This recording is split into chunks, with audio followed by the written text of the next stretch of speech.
Dear student, இந்த வீடியோவில் நம்ம ஸ்டடி பண்ண போகிறது லா ஆஃப் த தெர்மோடைனமிக்ஸோட லாஸ் பற்றி ஸ்டடி பண்ண போகிறோம்.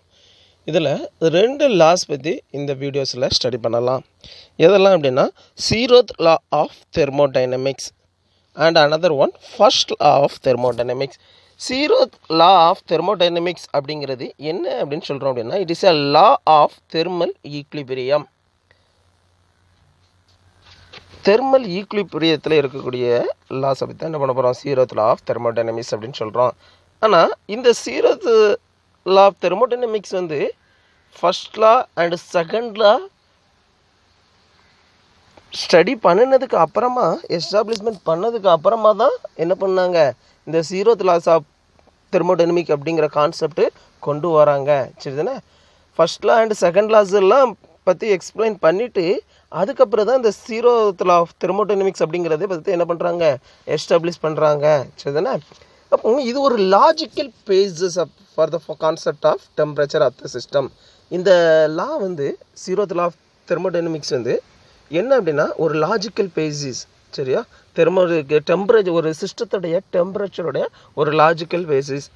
இந்த ஜீரோத் லா ஆஃப் தெர்மோடைனமிக்ஸ் என்ன சொல்லுது அப்படின்னு பார்த்தோம் அப்படின்னா the laws state that if two systems are separately in thermal equilibrium with third one, then they tend to be in thermal equilibrium with themselves. அதாவது நம்ம ஹாஸ்பிட்டல் போயிருப்போம், டாக்டர்ஸ் என்ன பண்ணுவாங்க அப்படின்னா நம்ம பாடியோட டெம்பரேச்சர் எவ்வளவு இருக்குது அப்படிங்கிறதுக்கு செக் பண்ணதுக்கு எதை யூஸ் பண்ணியிருப்பாங்க அப்படின்னு பார்த்தோம் அப்படின்னா தெர்மோமீட்டரை யூஸ் பண்ணியிருப்பாங்க. அப்போ நம்ம பாடியோட டெம்பரேச்சர் அந்த தெர்மோமீட்டரில் என்ன பண்ணும், இண்டிகேட் பண்ணும். அப்போ அங்கே எவ்வளவு டெம்பரேச்சர் இருக்கோ அந்த டெம்பரேச்சர் வந்து எதில் இருக்குது, தெர்மோமீட்டருக்கும் ரைஸ் ஆகுது. சரிங்களா, அப்போ ரெண்டுமே என்ன இருக்குது, distance to be the equilibrium, ரெண்டுமே ஒரு சமநிலையை அடைஞ்சிருக்குது. அதே இதுதான் என்னென்னு சொல்கிறோம் அப்படின்னா ஜீரோத் லா ஆஃப் தெர்மோடைனமிக்ஸ். சரியா, ரெண்டு சிஸ்டத்தை செப்பரேட் பண்ணி வச்சுருந்தோம் அப்படின்னா அந்த ரெண்டு சிஸ்டம் அனதர் ஒன் சிஸ்டத்து கூட லிங்கில் இருக்கும் போதும் இந்த மூணு சிஸ்டமே என்ன இருக்கும் அப்படின்னா தெர்மல் ஈக்குலிபிரியத்தில் இருக்கும். சரியா, நான் வந்து அதை ஃபோர்ஸ் பண்ணி அதை ஈக்குலிபிரியத்துக்கு கொண்டு போனால் ஆட்டோமேட்டிக்காக தெர்மல் ஈக்குலிபிரியத்தில் இருக்கும். அப்போ ஃபஸ்ட்டு சிஸ்டமும் தேர்ட் சிஸ்டமும் தெர்மல் ஈக்குலிபிரியத்தில் இருக்குது. ஃபஸ்ட்டு சிஸ்டமும் செகண்ட் சிஸ்டமும் என்ன இருக்கும், தெர்மல் ஈக்குலிபிரியம். அப்போ செகண்ட் சிஸ்டமும் தேர்ட் சிஸ்டமும் என்ன இருக்கும், தெர்மல் ஈக்குலிபிரியம் இருக்கும். அப்போ ஹீட் வந்து என்ன இருக்கும், மூணுலேயும் இந்த டெம்பரேச்சர் பார்த்தோம் அப்படின்னா ஈக்குவலாக இருக்கும். சரிண்ணா, இதுதான் என்னென்னு சொல்கிறோம் அப்படின்னா ஜீரோத் லா ஆஃப் தெர்மோடைனமிக்ஸ். சரிண்ணா, அப்போ according to this law if systems B and C are separately are in thermal equilibrium with another system A. இங்கே பாருங்கள், பி அண்ட் சி இந்த ரெண்டு சிஸ்டமும் என்னவா இருக்குதா, தெர்மல் ஈக்குலிபிரியத்தில் இருக்குது. சரியா, இது செப்பரேட் பண்ணி வச்சுருக்காங்க. அது கூட another ஒன் சிஸ்டம் வச்சுருக்காங்க, ஏ அப்படிங்கிற ஒரு சிஸ்டத்தை என்ன பண்ணியிருக்காங்க வச்சுருக்காங்க. அப்போ இதனோட டெம்பரேச்சர் வந்து எனக்கு வந்து 10 டிகிரி செல்சியஸ்ன்னு வச்சுக்கோங்க. அப்போ இங்கேயும் என்ன தான் இருக்கும், 10 டிகிரி செல்சியஸ். நான் இன்னொரு சிஸ்டம் வச்சுருக்கிறேன், அதை வந்து அது கூட ஈக்குலிபிரியத்தில் வச்சுருந்தேன் அப்படின்னா இதனுடைய டெம்பரேச்சர் என்ன இருக்கும், 10 டிகிரி செல்சியஸாக இருக்கும். சரிதானே, அப்போ வந்து systems B and C will also be in thermal equilibrium with each other. சரிண்ணா, அப்போ இந்த ஏக்கு system B and C also என்ன இருக்கும், தெர்மல் ஈக்குலிபிரியம் இருக்குது. சரியா, அப்போ இந்த இது என்னன்னு சொல்கிறோம் அப்படின்னா ஜீரோத் லா ஆஃப் தெர்மோடைனமிக்ஸ். சரியா, ரெண்டு சிஸ்டத்தை நான் செப்பரேட் பண்ணி வைக்கும் போதும் இது வந்து தேர்ட் ஒன்று கூட தெர்மல் ஈக்குலிபிரியத்தில் இருக்கும் அப்படிங்கிறது தான் என்னென்னு சொல்கிறோம் ஜீரோத் லா ஆஃப் தெர்மோடைனமிக்ஸ். இதை பேஸ் பண்ணி தான் தெர்மோமீட்டர்ஸுங்கிற பிரின்சிபல் என்ன பண்ணுறாங்க, கொண்டு வந்தாங்க. பிரின்சிபல் ஆஃப் தெர்மோமீட்டர்ஸ் வந்து எதை பேஸ் பண்ணி தான், இந்த ஜீரோத் லா ஆஃப் தெர்மோடைனமிக்ஸை பேஸ் பண்ணி தான் இருக்குது. சரி தானே, next first law of thermodynamics. First law of thermodynamics அப்படிங்கிறது என்ன அப்படின்னா the law of conservation of energy. First law of thermodynamics எதை குறிக்குதுன்னு பார்த்தோம் அப்படின்னா law of conservation of energy. Energy கன்சர்வேஷனை பற்றி குறிக்கக்கூடியது தான் என்ன இருக்குது, ஃபர்ஸ்ட் லா ஆஃப் தெர்மோடைனமிக்ஸ் அப்படின்னு சொல்கிறோம். எனர்ஜி கன்சர்வேஷனால நமக்கு ஏற்கனவே தெரியும், energy can neither be created not destroyed அப்படின்னு சொல்கிறோம். எனர்ஜியை உருவாக்கவோ அழிக்கவோ முடியாது, ஆனால் ஒரு ஃபார்மில் இருந்து இன்னொரு ஃபார்முக்கு கன்வெர்ட் பண்ணலாம் அப்படின்னு சொல்லக்கூடியது தான் நம்ம என்னென்னு சொல்லியிருப்போம், லா ஆஃப் கன்சர்வேஷன் படிச்சிருப்போம். அப்படி தானே, எனர்ஜியோட லா ஆஃப் கன்சர்வேஷன் அப்படின்னா இதுதான் எனர்ஜி ஆஃப் லாவோட கன்சர்வேஷன். சரிங்களா? அப்போ இங்கே எப்படி இருக்குன்னு பார்க்கணும்னா total energy of an isolated system. ஒரு சிஸ்டம் தனிமைப்படுத்தப்பட்டு வச்சிருக்கிறேன், ஐசோலேட் பண்ணி வச்சிருக்கிறேன். அந்த ஐசோலேட்டட் சிஸ்டத்தோட எனர்ஜி வந்து கான்ஸ்டன்ட் த்ரூ என்ன இருக்கும் அப்படின்னா கான்ஸ்டன்ட் ஆகும். One form to another form. ஒரு ஃபார்மில் இருந்து இன்னொரு ஃபார்முக்கு நான் கன்வெர்ட் பண்ணினாலும் அதனோட எனர்ஜி வந்து என்னவா இருக்கும்? கான்ஸ்டண்ட்டாக இருக்கும். இதுதான் என்னன்னு சொல்கிறோம், ஃபர்ஸ்ட் லா ஆஃப் தெர்மோடைனமிக்ஸ். இங்கே பார்க்கலாம், when a system moves from state 1 to state 2. இப்போ ஒரு சிஸ்டம் எடுத்துக்கிட்டேன், அது ஃபர்ஸ்ட் இதுலேருந்து என்ன இருக்குது செகண்ட் ஸ்டேட்டுக்கு கன்வெர்ட் ஆகுது. ஒரு எக்ஸாம்பிள், வாட்டர் எடுத்துருக்கிறேன். இட் இஸ் லிக்யூட்ல இருந்து இது ஐஸாக கன்வெர்ட் பண்ணுறேன், சாலிடாக கன்வெர்ட் பண்ணுறேன். அப்போ இங்கே energy, internal energies is also changes. அப்படி தானே என்ன இருக்கும்? U1 to U2 கன்வெர்ட் ஆகிருக்கும். ஸ்டேட் 1ல் இருக்கும்போது U1 இருக்கும் இன்டர்னல் எனர்ஜி, ஸ்டேட் 2க்கு போகும்போது என்ன ஆயிரும்? இன்டர்னல் எனர்ஜி U2 இருக்கும். அப்போ then change in internal energy நமக்கு தெரியும், delta U is equal to U2 minus U1. Already we know that internal energy அந்த சிஸ்டத்தில் உள்ள all the multiple forces some energies. There is a vibrating energy, rotational energy, colloidal energy, everything is added to be there. That is the internal energy. அப்படின்னா அப்போ இந்த internal energy changes ஒரு சிஸ்டத்துலேருந்து இன்னொரு சிஸ்டத்துக்கு இது பண்ணும்போது கண்டிப்பாக என்ன ஆகிருக்கும்? சேஞ்சஸ் இருக்கும். அது என்னன்னு சொல்கிறோம் அப்படின்னா சேஞ்ச் இன் சிஸ்டம் அப்படின்னு சொல்கிறோம். அப்படிதானே?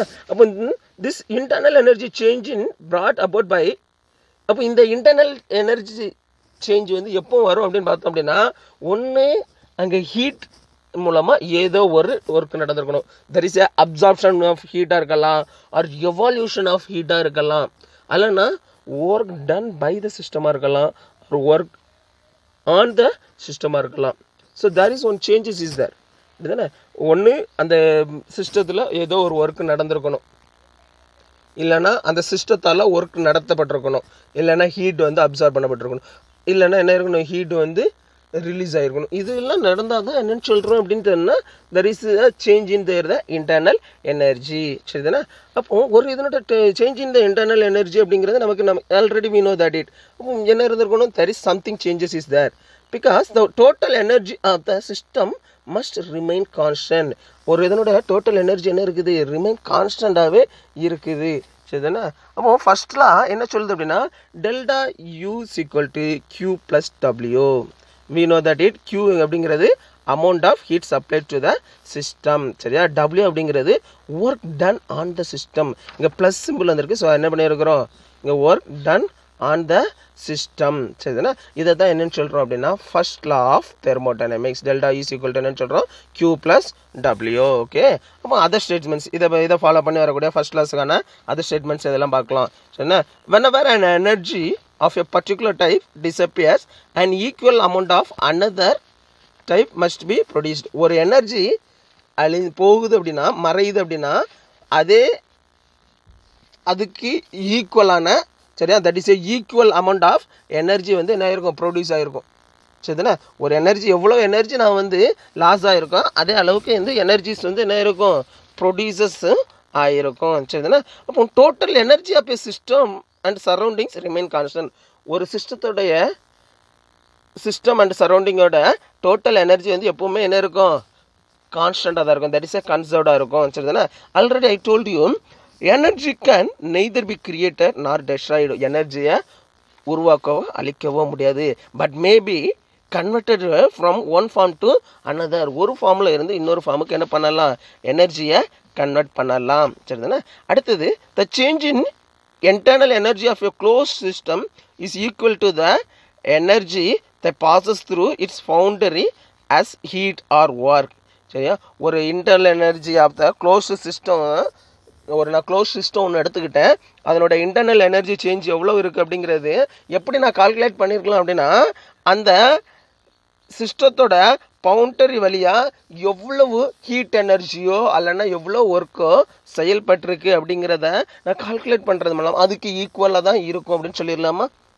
சேஞ்ச் இன் இன்டர்னல் எனர்ஜி வந்து நான் ஒரு எவ்வளோ ஹீட் வந்து அதுக்கு நான் கொடுத்துருக்கேன், அல்லனா எவ்வளோ ஹீட் வந்து ரிலீஸ் பண்ணியிருக்கோம், அதுக்கு என்ன இருக்கும்? ஈக்குவலாக இருக்கும். அல்லனா அது எவ்வளோ ஒர்க்கு வந்து செயல்பட்டிருக்குது, அல்லனா எவ்வளோ ஒர்க்கு வந்து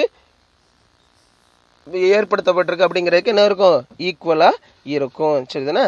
அடுத்தது இந்த change in internal energy of the system வந்து ரெண்டு வேஸை பொறுத்து தான் இருக்குது. ஒன்று ஹீட் அண்டு ஒர்க். அந்த சிஸ்டத்து மேலே நான் செயல்படுத்தக்கூடிய ஹீட்டையும் ஒர்க்கையும் டிபெண்ட் பண்ணி இருக்குது. இது எல்லாமே ஃபர்ஸ்ட் லா ஆஃப் தெர்மோடைனமிக்ஸ். என்ன இப்போ இந்த ஃபர்ஸ்ட் லா ஆஃப் தெர்மோடைனமிக்ஸோட மேத்தமெட்டிக்கல் ஸ்டேட்மெண்ட் பார்க்க போகிறோம். சரியா? மேத்தமெட்டிக்கல் ஸ்டேட்மெண்ட் அப்படிங்கிறது நம்ம ஃபர்ஸ்ட் லா ஆஃப் தெர்மோடைனமிக்ஸ் என்னன்னு சொல்லியிருந்தோம், டெல்டா U = Q + W. சரியா? இது Q + W.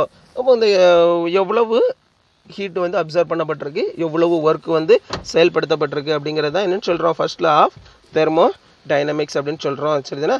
அப்போ ஒரு சைக்ளிக் ப்ராசஸ் நான் எடுத்துக்கிட்டேன். சரியா? ஒரு சைக்ளிக் ப்ராசஸ் எடுத்துக்கிட்டேன். சைக்ளிக் ப்ராசஸ்னால் எங்கே ஆரம்பிச்சதோ மறுபடியும் அதே இடத்துல வந்து நிற்கக்கூடியதான் என்னன்னு சொல்கிறோம், சைக்ளிக் ப்ராசஸ். இப்போ இங்கே எவ்வளவு டெல்டா U இருக்கும், 0வாக இருக்கும். அப்போ இங்கே எவ்வளவு ஹீட் எனர்ஜி இருக்கும், Q = -W. எவ்வளவு எனர்ஜிஸ் வந்து இருக்குதோ அதுக்கு என்ன இருக்கும், ஈக்குவலாக இருக்கும். சரிதானே?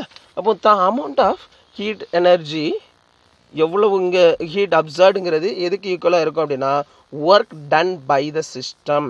சரிண்ணா?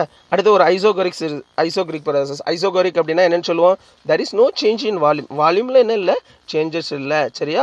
அப்போ there is no work of expansion. அங்கே வந்து ஒர்க்கில் வந்து என்ன இருக்குது, எக்ஸ்பென்ஷனோ இல்லைன்னா கம்ப்ரெஷனோ என்ன இல்லை. அப்போ டெல்டா பியோட வேல்யூ என்ன இருக்கும், 0வாக இருக்கும். Delta U = Q + W. சரிண்ணா?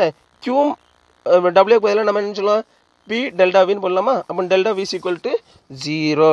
அப்போ டெல்டா யூவோட வேல்யூ எதுக்கு ஈக்குவலாக இருக்கும், QV. அங்கே எவ்வளவு ஹீட் எனர்ஜி இருக்குது அதுக்கு ஈக்குவலாக இருக்கும். சரிதானே? The amount of heat supply to the system, எவ்வளோ ஹீட் அவன் வந்து இது பண்ணியிருக்கோன்னா அதுக்கு என்ன இருக்கும், ஈக்குவலாக இருக்கும். சரிதானே? அடுத்தது adiabatic process. For an adiabatic process there is no change in heat. Adiabatic ப்ராசஸ்னால் என்ன இருக்கும், ஹீட்டில் வந்து சேஞ்சஸ் இல்லை. அப்போ Q = என்னன்னு எடுத்துக்கலாம், 0ன்னு எடுத்துக்கலாமா? அப்போ டெல்டா U = எதுக்கு ஈக்குவலாக இருக்கும், ஒர்க்குக்கு. சரியா? அப்போ ஒரு இதனுடைய ஹீட் வந்து 0வாக இருந்துச்சு அப்படின்னா அதில் எவ்வளோ ஒர்க் டன் செயல்பட்டுருக்குது. சரியா? அப்போ work done by the system and its சரௌண்டிங்க்கு எவ்வளவு ஒர்க் டன் வந்து செயல்படுத்தப்பட்டுருக்கு அப்படிங்கிறதுக்கு என்ன இருக்கும், ஈக்குவலாக இருக்கும். அப்போ டெல்டா U = W இருக்கும். சரிதானே? அடுத்தது for isobaric process there is no change in the ப்ரெஷரில் எந்த சேஞ்சஸும் இல்லை. சரியா? ரிமைன்ஸ் கான்ஸ்டண்ட்டாக இருக்கும். அப்போ டெல்டா U = என்ன இருக்கும், Q + W இருக்கும். டெல்டா யூங்கிறது என்னன்னு சொல்லுவோம், Q Wக்கு பதிலாக -BW டெல்டா V போடலாமா? அப்போ இங்கே வந்து எக்ஸ்பென்ஷனோ இல்லைன்னா கம்ப்ரெஷனோ அப்படிங்கிறது என்ன பண்ணாது, இருக்காது. சரிதானே? அப்போது அந்த internal energy of the system வந்து என்ன இருக்கும், ரிமைனிங் ஈக்குவலாக தான் இருக்கும். சரிதானே? இது எல்லாமே ஃபர்ஸ்ட் லா ஆஃப் தெர்மோடைனமிக்ஸ்.